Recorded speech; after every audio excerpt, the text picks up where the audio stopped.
What's up, you guys? Tyler Huxford here, and for today's video, we are going to talk about the $10,000 a month side hustle, which you have likely never heard of. It isn't real estate. We talk a lot about real estate on this channel. We will not be talking about real estate today, and it's certainly not drop shipping. I hate those guys, honestly. Hate them. And this is a side hustle which can be grown in the safety of your own home. That being said, it is also 100% legal. We are talking about reef tanks.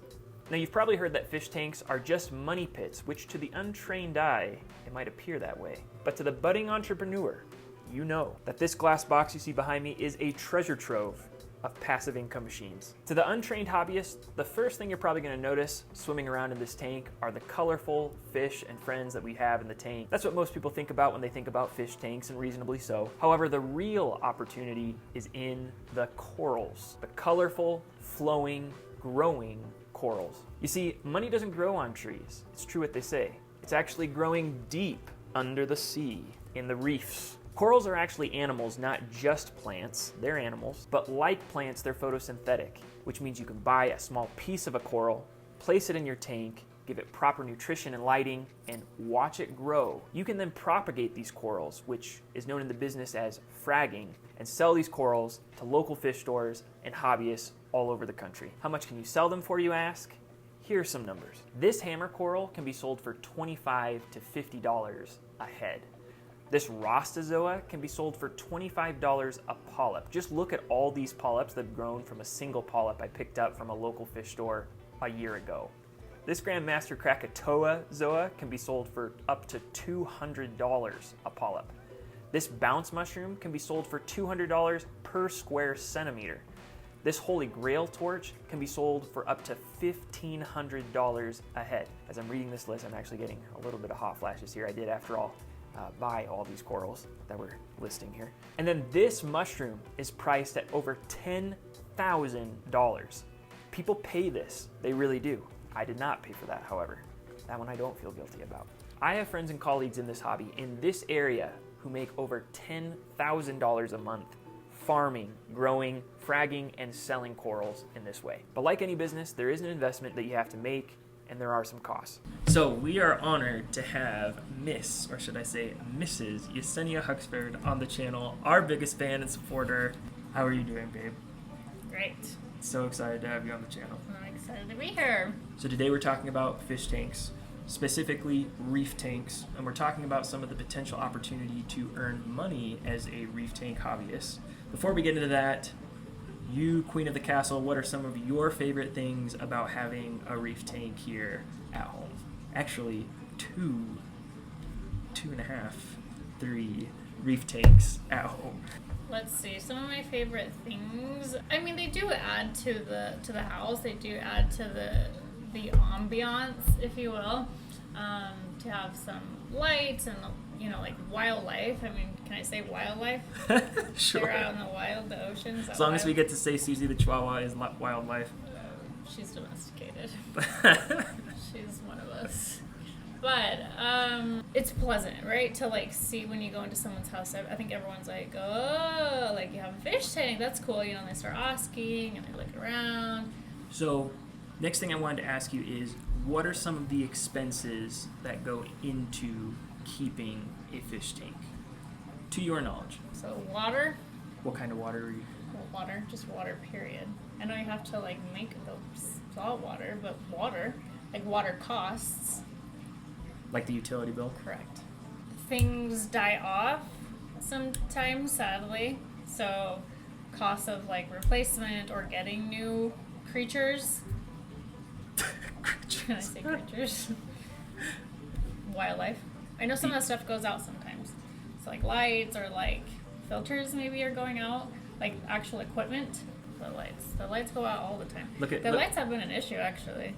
So I feel like the lights have been a major cost, right? I think the lights went out 2 years ago, right? How much was that? How much was it again?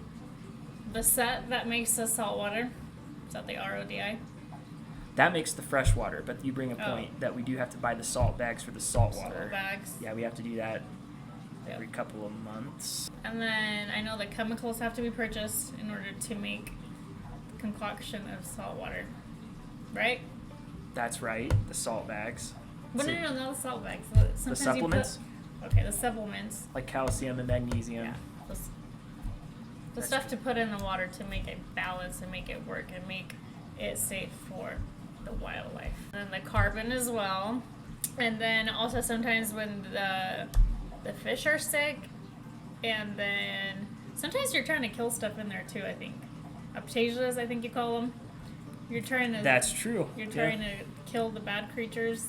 Yeah. No, I bought some nudibranchs to get rid of our aptasias. And then also when the fish are sick and the corals are sick, you buy like little medicine for them. So all in all, how much would you say we spend a month on keeping a successful, thriving reef tank at home? I don't know, like $40 a month or so. Everybody okay? Yes. Your eyes twitching a little bit. In addition to these costs and upfront investment, there are also some risks associated with this side hustle. Sometimes your favorite friends, those fish, those crabs that you place in your tank, develop a taste for your corals. Imagine purchasing a $150 snack. That has happened to me a few times. Another problem is these corals are animals and they compete for their real estate. As you place them somewhere and they start to get comfortable, corals start to grow. What's really interesting is coming down and taking a look at a reef tank at night. You'll see hundreds of little stingers and tentacles reaching out from the corals. What the corals are actually doing is they're trying to sting and kill each other so that they can keep growing and the surrounding corals will die. So part of the learning curve is understanding where to place a coral so that it receives the light and nutrients that it needs, the flow that it needs to grow, but also the husbandry of the corals, where you can place these corals so that they don't sting each other and can actually grow. Some corals get along, some corals you find out absolutely do not. And sometimes corals just die. Some of these guys, you just look at them wrong and they're dead. There are such things as diseases that exist in the reef hobby, which as a reef hobbyist, you need to educate yourself on and do everything you can to maintain the proper care of a coral. But then there are some diseases that you just can't prevent at all. Brown jelly disease, for example. Oof, that tastes so bad coming out of my mouth. I have absolutely lost corals to brown jelly disease. And brown jelly disease is a disease that even hobbyists who've been in the hobby for a really long time just don't know where it comes from, how it starts, or how to care for it. It can kill really expensive corals, including Holy Grail torches, in a matter of days. And aside from those things, if the power ever goes out in your home, forget it, you're toast. Vacation ruined and over. True story. So obviously, all things considered, unless you are an elite coral grower, realistically this hobby is a money pit, just like any other hobby out there. However, aside from just the coral farming, here are some other ways that hobbyists make money in the reef hobby. Number one, fish breeding. So not many fish that you'll buy from the sea actually breed in captivity in a tank, but there are a few fish that can actually breed in captivity. The most common and popular being clownfish. There are actually dozens of species of clownfish. Some of these species, designer species, like the black storm clownfish, which I have in my living room tank. These fish are bought and sold at over $150. Clownfish actually very commonly lay eggs in a healthy fish tank. They'll lay hundreds of eggs, and hobbyists who can successfully care for these eggs from eggs being laid to hatching can benefit from thousands of dollars as hundreds of $150 clownfish hatch from these eggs. Other common fish that hobbyists breed are green dragonettes, mandarin fish, or cardinal fish. And then for anybody who really wants a challenge, there are some really expensive hybrid fish that are out there as well. For example, this Yerpel tang can be bought for over $10,000. A Yerpel tang is the union of a purple and a yellow tang. Those of you who keep these fish, like myself, understand how hard it is to get a purple and a yellow tang to survive together, as they usually fight to the death, let alone to decide to cohabitate and breed together in the same tank. But the successful breeder of a Yerpel tang can earn as much as $10,000 per fish this way. There are hobbyists out there who, no questions asked, will pay this for the specific fish. Number two, anemone splitting. So anemones are not actually corals, and you can actually split and propagate these with relative ease. I actually know people who buy very high-end anemones and then place them in environments full of flow and right up against the vents. This way it forces the anemone to split, and you can actually turn right around and sell these anemones to collectors and local fish stores. I personally am not really in favor of forcing anemones to split. It's sort of cruelty in my opinion, but anemones inevitably will split, and it's actually frustrating when they split because anemones do a terrible job of stinging your corals, your hard-earned assets. So as anemones have split in my tank, I just turn right around and give these to my local fish store in exchange of store credit. I've earned over $500 of store credit easily for my anemone splitting. It doesn't really put a ton of money in my pocket, but it does make this hobby a little bit more manageable and a lot more affordable. Number 3, nudibranch breeding. So it's actually really easy to get some invertebrates, meaning crabs or snails or slugs, to breed in your tank. One such invertebrate that is highly coveted in this hobby is the Virgi nudibranch. These small, white, feathery slugs are coveted in our hobby because they are one of the only reef-safe options out there to kill an incredibly pesky problem for the reef hobbyist, which are aptasias. Aptasias are small, glass-like anemones which grow like absolute weeds in your tank. They can take over very quickly, and as they take over, they sting your corals, once again causing them to die. Virgi nudibranchs are one of the only organisms out there that will exclusively eat these fast-growing pests in your tank, and thus a lot of people will buy these, breed them, and then sell them to reef hobbyists who are just desperate to eliminate these weeds from a tank. I have actually had to buy Virgi nudibranchs for my tank a handful of times, and I should honestly start growing a farm for these guys because I know that I have a lot of colleagues who have asked to buy my Virgi nudibranchs once the nudibranchs had eaten my aptasias. Money-making side hustle number 3, harlequin shrimp renting. So once again, another pest that often shows up in a tank are what are called Astrea starfish. Now you hear starfish and you think, oh, that's probably something a reef hobbyist would want, but quite the contrary.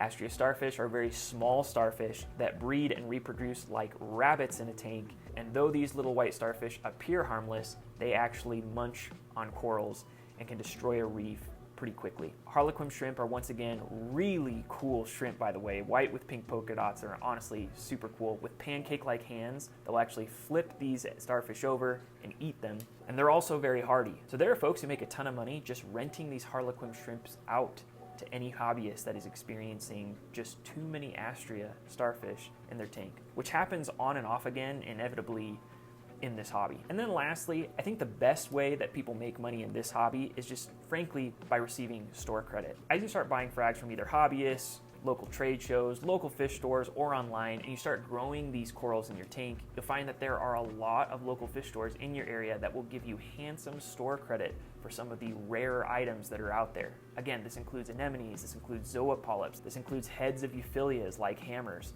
As these corals start growing in your tank, you can share the wealth in exchange for rare pieces that other hobbyists have in their tanks that you'd like to introduce to your tank, or to local fish stores who are prepared to give you new friends, new fish, new invertebrates, new corals in exchange for what you might have a lot of in your tank. This is honestly the number one way that I've made money in this hobby, and it makes the hobby just a little bit more manageable and candidly much more affordable. That's it for today's video, folks. Hopefully you enjoyed today's content. If you did, make sure you like and subscribe. We'll catch you in the next video, folks. Safe investing out there.